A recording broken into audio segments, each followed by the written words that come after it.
Hello and welcome again to Find Your Inner Flavor. I am one of your hosts, Becky Schoenig, along with my co-host, Gregory Owens.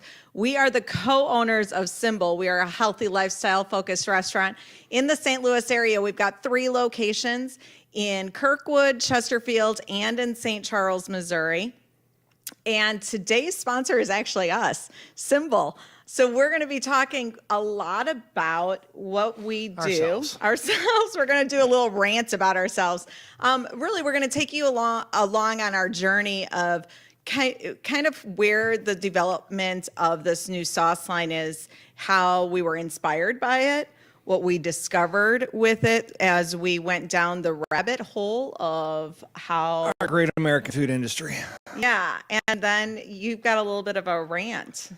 So I always bitch. You do. I complain a lot. Again, if you're on this warning, there could be cussing. No, there will be. And there will be a lot of it. Not a lot, but okay. Well, choice adjectives. So let's go into this specific AIP autoimmune protocol sauce line that we created. I would refer people to past episodes of Find Your Inner Flavor for that. What did you say? I would go back and look at the archives. Well, we can, but we haven't we haven't really talked on any of the about these sauces. So where did the inspiration come from? Inspiration. So as with everything at SymBowl, we do it the wrong way for the right reasons. That's kind of been my mantra as far as a business owner and chef, almost from the get-go. Even when we were scratching stuff on paper to start what was Hot Pot, now SymBowl, and I was talking to other chefs at the time, and they're like, "You want to do what? You go spend 20 years or whatever in fine dining or higher-end restaurants and teaching and being a private chef and catering and all this, and then you want to open this weird smoothie juice." But we were not super hyper-focused. No, we didn't use the word we were not using the word healthy. We were not using terminology like lifestyle. We were really cooking really simple, clean food. Very simple, clean food, because that's what I started with right out of culinary school. 25 years ago. Thanks. So Paul Bocuse, one of the founders of Nouvelle Cuisine, recently passed away. He was a very famous French lecherous chef, well known to have multiple madams, wife, city girlfriend, country girlfriend. Dude was a stallion. Now you're educating in many ways. Anyway, so the guy was life great. Of a chef, it feels like. Yeah, right. But what he did with Nouvelle, Alice Waters out in Chez Panisse in Berkeley, it was 70s, and all of a sudden we're getting away from the post World War I canned food, or World War II canned food, modern food stuff, and we're getting back into super fresh, super local, getting away from all the heavy and preparation. When was this? This is 70s. Okay. So you're talking a whole new food revolution, especially in new American cuisine. And those sort of the people were the founders. Anyway, he died. But that's always what my style of cooking has been. Paul Bocuse came to my culinary school. We were very active in the Bocuse d'Or competition. That's just Southern Florida in the 90s. That was a big thing.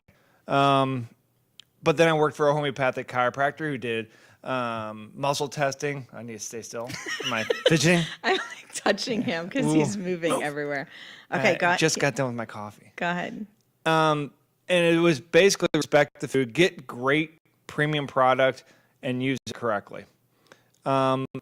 That's not how most kids, sorry, I'm not throwing anybody under the bus, but anybody that's gone out to eat and gone to a grocery store, that's not American food by and large. Yes, you can find it, but most of it's going to be coming in a box, a can, frozen, prepackaged. Hollandaise sauce.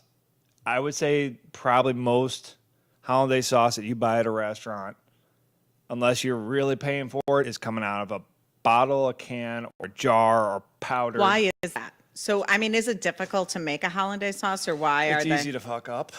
Okay. It's expensive. It takes multiple steps.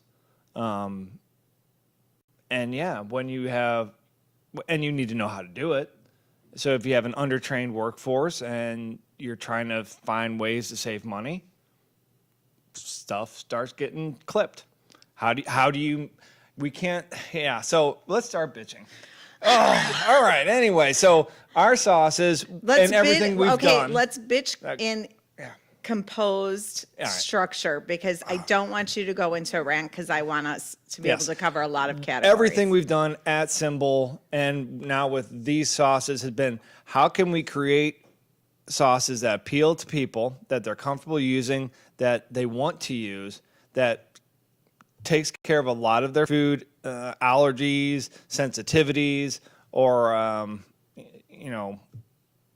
conditions that they have for a medical reason. So one of the obstacles and challenges we were coming across when we started going down this avenue is because once you mastered the recipe itself, then it was finding a co-packing facility, which we have several here locally. However, what were we discovering and finding? So the biggest problem, it's a supply chain, it's a production chain issue. As much as we like to think that something in a can or a food that we enjoy comes from a farmer to this one factory and then it comes out of that factory as the product, it doesn't work that way. It's no different really than anything anymore. Cars, the car might be built down the street from you at the Ford factory, but there's pieces coming from all over the world, and then it's just being assembled. Most of our food, when it finally comes out in the retail package, is just coming from an assembly point. It's not the point of origin. That assembly plant is getting tomato paste from Mexico. They're getting spices from the Middle East. They're getting garlic from China. They're getting basil from who knows where. And then they're taking all these random ingredients that have already been processed to some extent, and then they're just blending them together and packaging them. And that was one of the components that we wanted to make sure didn't change. How can we get something that just simply takes a raw ingredient and turns it into a product, not getting a further processed, canned, we use beets and carrots and raisins, fresh basil, fresh garlic. How do we get someone who can simply take those raw ingredients and make them into a sauce like we do in our kitchen, like you would in your kitchen, instead of going, oh, well, how about canned beets? Or how about tomato paste instead of fresh tomatoes? Because we can control tomato paste and we can just add water. Why do you think we've gone down this route? I mean, because it really is not the easiest route. It's not the most, because there's not as much money to be made in this route. Why did we go down this road to create whole food? Right. Because that's a missing component in our culture, in our community, in our restaurants, in our grocery stores. At some point, we devalued food in this country. And I think that's why we've created the Find Your Inner Flavor brand. This podcast, the YouTube channel, is really to help de-stupefy some things and bring in the experts that are, we're the food component. You're the food component. Yeah. I'm more of the people person. The spiritual, the holistic side of things. And then we've got these doctors, and we're pulling in all of these resources so we can pull in all of these experts and start asking the questions that we feel a lot of people are wanting to start asking. But the de-stupefying part is that we feel we're pulling on the experts that we believe follow the same principles and practices that it is when it's an integrity-based business. Yeah. This isn't about, and I know I'm going to sit here and say it's not about selling a product. Yeah, we want you to buy it. It's not about selling a product. What it really is, it's about offering the best products out there to the end consumer. So because as the end consumer, you're not always going to understand all of the things we've discovered and learned throughout this journey. And the problem is as much as I would love to say that people are honest or open, we all know how marketing works. We all know how advertising can be misleading. There's so much misinformation, so much fake news out there. So while we're heading into this area, there's always moments that happen that Greg gets a little teed off, and this moment happened today. They screwed up my coffee. So they messed up his coffee at Starbucks. Yes, I know. Starbucks is, I know. But Starbucks is always a go-to. We tend to support more of our local coffee places, but sometimes you slum sometimes it. that convenience. However, you walked, so they messed you up. They screwed up. I got a triple vanilla latte instead of an Americano. So a little different. So he hates anything sweet. Yeah. So we had to turn around. He went in, and you walk out, and I had the trifecta. They set it up for me, and this has been a complaint I've had. Again, integrity-based business. We are very open with our employees, with our customers. You go in, and there literally is an ingredient list that has every single thing we use in every single product that we make. That's right there for everyone to look at. You might as well have our recipe book for all intents and purposes. Right. It's there because we try very much, especially even like with these. How do we get the least ingredients, the most natural ingredients, and do it as best we can? So you walk into Starbucks, and there's cool. 3 boxes. Right There's 3 in a row boxes with right those in a row. nutrition fact panels just smiling Almond at milk, me. soy milk, and their coconut milk. So that's what they label them all, and they charge you more for all those, which again I think is counter to what we try and do as well. You shouldn't. Well, you do. Anyway. We do upcharge in certain areas if you're getting almond milk. Yeah. But the reality is that somebody like a major corporation like Starbucks, which I think is doing a lot of good things in certain areas, have created a reputation to be this premium coffee shop.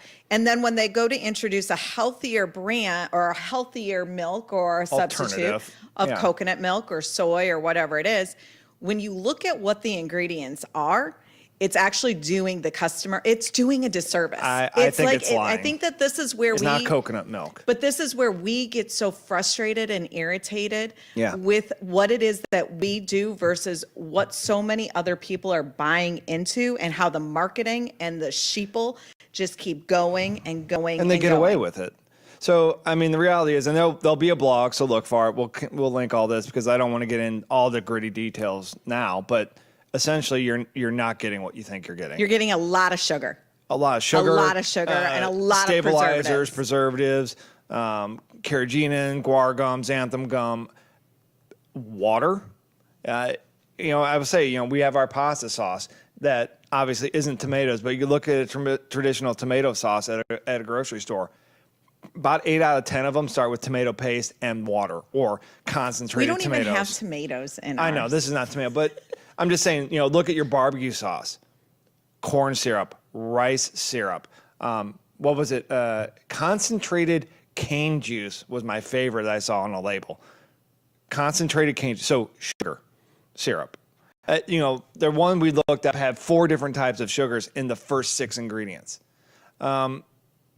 And okay, that's fine, but then the one was a organic tomato sauce, and it was tomato paste.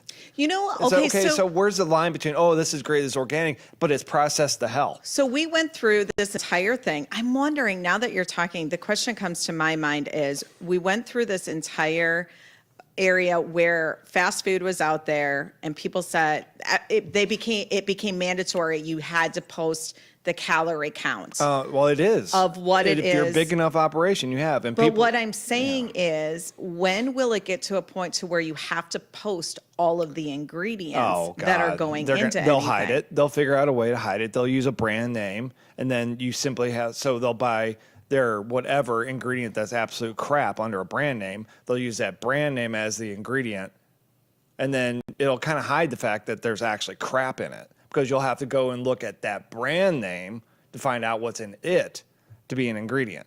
There's all sorts of ways you can hide whatever garbage you want. Unfortunately, food is now politics. It is,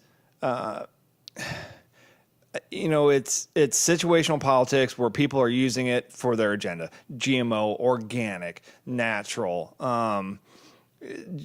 fresh. Use Well, all these tag words, and let's go there's into lobbyists galore for the manufacturing, for the processing, for everything that's related to it. Because if you don't get it, food is a huge industry.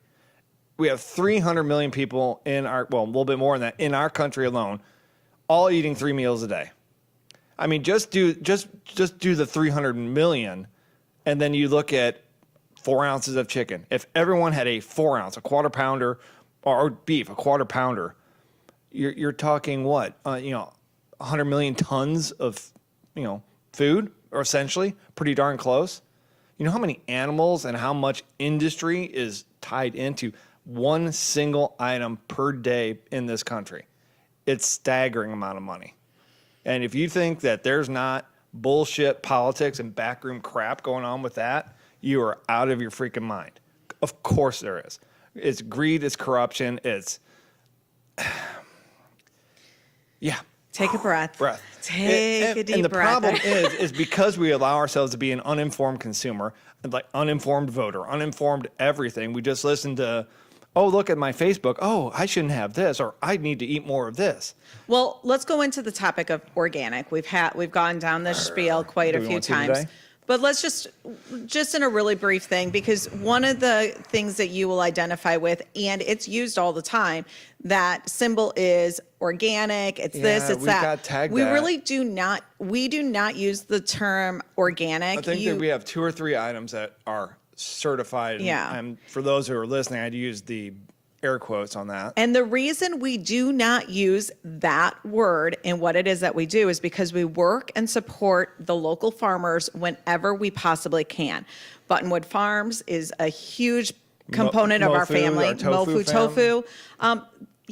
Mofu tofu. Charlie Sprouts. Yeah. You think she would ever be able to get certified? But Hell somebody no. like much money. Somebody like Matt with Buttonwood Farms he's the truest chicken farmer out there you can find. If you want to get a little, trickle a little water in your eye, research him and what he's gone through, and just to do what he does. We're going to actually go out there next month, or whoop whoop. Yeah, and we're going to visit. We're going to go visit it and do some filming. The chickens will be out in the fields again after But one of the things that it's not only Matt and him that would need to be certified organic, it is also the processor that would need to be certified organic. We already currently spend $5 a pound for the chicken that we retail then in our SymBowl locations. Yeah, that's our wholesale price. If he were to be certified organic and the processor. I'm like going, why am I all of a sudden the processor were the labeling, the processing, everything. the certification. The price and everything would go up. We really he would have to he'd be very close to having to double his price. We thrive on finding the absolute best quality products out there in the smallest blueprint. Is really what I would say. Yeah. How can we be, again, I've thrown out integrity a couple of times, but thinking about the sustainability, the integrity behind it, knowing who it is that's bringing us the food.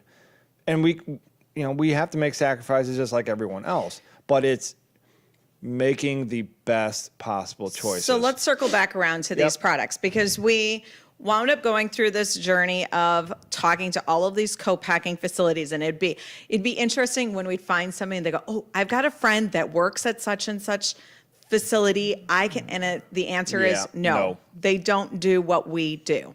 That they don't do what it is that we are looking for a co-packer to do. We found one that does do what we do, that was super, super small here locally. Yeah. However, we were questioning whether it would be that they could keep up with the production level of where it is that we're identifying this going. Yeah. So it took us probably close to a year. Yeah, and dozens of calls. Yeah. And internet research to find someone that not only processes but blends and then has the level of certification required because of the type of food it is. And I think we found somebody waiting to hear back from. So if you're looking now, because you are a Facebook friend, get on it. It is amazing that what we think of how food works is it's such a bizarre industry of interconnectivity between different processors, manufacturers, packing facilities, even so far as labeling, and then just sourcing. But even what we do, they don't currently do it. No, they're so just it's willing to go down they're the- willing go to down the go rabbit hole, down which it is with awesome. us. And they're close enough to where we can deliver the food specifically so we can manage that. We can manage the where it's coming delivery from, of specifics raw of what goods. it is. So this is a journey. This is specifically why we have created this crowdfund on Indiegogo, is because there are lots of moving components to this, and there is a lot of money that's going to be needed to just the test batching. It's going to be the smallest we're going to be able to do is 200 gallons. And that is not a able test to batch be retailed. that we can't sell, is just to make sure that everything works and tastes the way that we want it to taste. Well, and then falls into all the necessary criteria to be shelf stable, water viscosity, the salt levels, the sugar levels, the pH level, all of these things that have to be, verified. And you can't do it in a couple bottles. That's not good enough. It has to be a substantial, I don't know what they call it, but it has to be a sizable enough batch to verify. So currently, we are bottling these sauces in-house. Which we can do because we're selling directly to the consumer. It's that middleman. Right, but it needs to be refrigerated. Correct. And it only has about a 7-day shelf life. Yeah, technically, that's what we're trying to produce it and get it out as quickly as possible. And from what we've identified with when we're researching some of the things out there are not products out there currently where it is literally autoimmune protocol sauces that are 100% whole food. Yeah. We're not using extracts. We're not using dry spices. These sauces their thickness, their viscosity, it is made up of exactly what is on the label. So I had a doctor ask when I was talking to him about these, how are you getting away from the stabilizers? Because we're not. First off, we're not. So there will be some separation. It's like our salad dressings at the shop. If they sit long enough, they'll split. However, there are natural stabilizers. Garlic has lecithin in it, which is a phospholipid. So that is, I'm getting the look. Anyway, that's kind of what keeps oil and water together. Eggs have it. Sunflower has it. Soy has it. It's naturally found in it.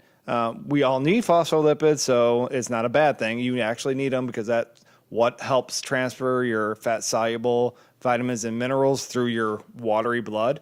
Otherwise, they would have nothing to get to where they need to go.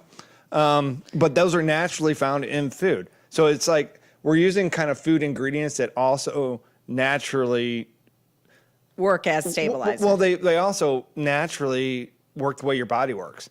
There are foods, and food is medicine, that we like to think, oh, we're human, we're this separate, unique thing, and we're all like little snowflakes, great. But we're really no different than your dog, your cat, your parakeet. Plants mimic our chemistry to some degree as well. There's so many similarities between how we function and how plants and animals function. And that's what makes using real ingredients and whole food so important. The other thing that we're trying to do is more collaboration this year, is partnering and hopefully finding some other restaurants that are open to allowing us to come in and either help create a couple of menu items by them either using these sauces or doing something on their own. Yeah. But to where we can kind of say, okay, this is the autoimmune protocol, and the autoimmune protocol pretty much hits all categories. It covers a lot. So just by focusing on that, you're going to have a lot of people that have hypersensitivities or in the beginning phases of it. I would say for me, you really like interrupting me. Yeah, well, whatever.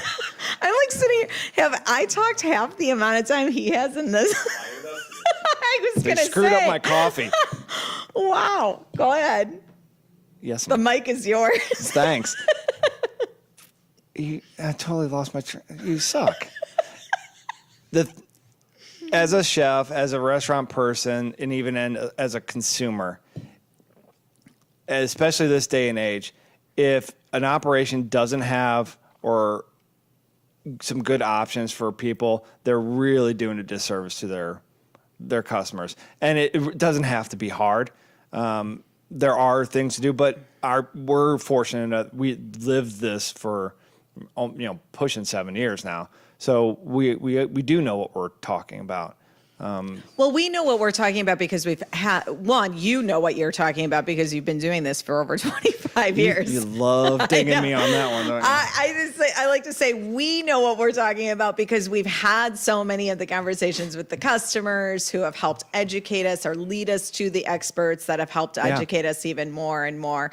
And it is interesting the more you go through this, and we get asked the question all the time, is what kind of diets do we follow? Like, this must be what we do. And the answer is no. No. We don't really put ourselves into a category. You'll see us drinking beer when we're recording this. We're like the normal, I would like to say the average American, who we're conscious about a lot of things, maybe wanting to make some small changes in certain areas, but we're not wanting to go down this diet here or that diet there. Well, we're fortunate that we don't. Right. I mean, we don't have severe pain when we eat certain foods. Yeah. I mean that's we're fortunate. Doesn't mean we can't have empathy or understand people Right. that do. And there's, again, you said it when we first opened, the friends and family eating together. And I kind of, I guess at the end of the little GoFundMe thing or whatever, Indiegogo. It's really, food is such a community and social and embracing part of our lives. I really feel for the people that truly do have pain or have dietary issues that need to be managed, that they have to, slough off and eat something out of a little container by themselves. So when we were developing these, especially, it was, food that everyone can eat. And it's food that I had a customer, I bumped into her at a Cub Scout, the blue and gold that I helped with. She said she gave her kids the pasta sauce with the meatballs and stuff. She said nobody complained. Everybody ate it. They had no clue. Yeah, and she was able to sit down and eat with everyone. Katie with no one knew. Katie with the Bejeweled Life did the little video with her kids using the no tomato pasta sauce to create dinner, and they loved it. The kids loved it, and then the husband walks in at the very end, and he had no clue what he was eating. He was like, "Beets, really?" Yeah. So you really, I think that you've mastered flavors. The point is that you can't underestimate the social and the emotional side of eating. It's such a huge part of our flavor, of our experience, that it is important that everyone can enjoy the food together. It doesn't have to be so out there. Well, and I think that a lot of why we did Find Your Inner Flavor, and when you sit there and go, okay, what does Find Your Inner Flavor mean? It's really about identifying who you are as an individual and how specific things affect you personally. What is it? What are your beliefs? What's your upbringing? Well, what's your value? Yeah. And not just saying, okay, this is the diet I'm going to follow now because this is what Dr. Oz recently talked about, or the next book that came out. It's really about identifying what works for you. And we're just really real. I like to say that we're just really real and we're really honest and authentic. And I think that we are who is listening. I ate a pizza roll. You ate a pizza roll? I had a pizza roll the other day. Yeah, it was delicious. It was crap, but Well. I knew it. I'm just. This is the honesty. Yeah, You just this is the feel honest like part, you ate. You don't eat our food. You very I don't seldom. eat my own food. You very seldom. I will throw this out there, and some chefy person can maybe debunk this, but I don't think many chefs eat their own food. You eat like we cook. I eat like we cook, absolutely, but it tends to be more like a Thai or Vietnamese. I don't eat my, yeah. And I eat our food. Because you don't cook it all the time. It's even if I cooked it every day, I think I would eat it. I don't know. Anything else you want to share or add? I don't know. I feel like I'm in a confessional. I know. I feel like you are too. Anything else you want to confess? No. Okay. I'm good. Let's go ahead and wrap this up. We're going to ask you guys. This is where we kind of just get really real and honest. We need your help. Yep. We need your help by helping get these sauces out there to people that live all over the U.S. so that they know that they're getting the absolute best quality food out there for what it is that they need to live healthy. The Autoimmune Protocol direction, or the food is medicine concept that we are going down, there really truly are people that suffer based on the food that they're eating. We're not talking about just being bloated over gluten. We're not talking about a small little rash that they may have. We're talking about quality of life. Oh yeah, absolutely. And these sauces are safe. Well, especially with, the more compromised immune systems that people have, the chemo patients. I mean, there's so much out there already that people are battling. They shouldn't have to battle with their food choices. So on Indiegogo site, find your inner flavor. There's lots of things that you can do, from $5 where we give you a shout out and a thank you, all the way up to $1 million where you can invest in us. If anybody has a cool meal. But we liked that we kind of created a couple of things in there that really become a win-win. And being a sponsor of this podcast is one of them.